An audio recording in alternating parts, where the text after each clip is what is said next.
Typing.com's curriculum page is your one-stop shop for finding all the lessons, tests, and games in our comprehensive typing program. Let's dive in. As you can see, the content is organized by grade level, from kindergarten all the way to adult learner. Each grade level starts with a word per minute benchmark in the top right. This is based on data from our users for that grade and can be used as a reliable benchmark for your students. Here, you can also download a comprehensive scope and sequence document. This guide is perfect for helping you plan, as it shows how our units align with national standards and can be structured to meet your classroom's specific goals.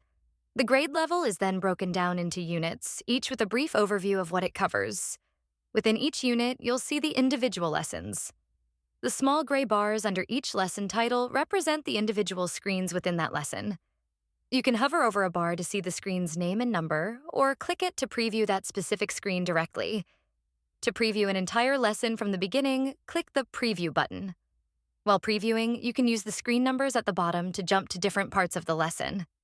In addition to lessons, you'll also find typing tests and games separated by their respective tabs. Last but not least, we have Standards. This is where you can view Typing.com's alignment with your state's teaching standards. The curriculum page makes it easy to find and preview the perfect typing content for your students. To learn more, subscribe to our YouTube channel or click another video to keep watching.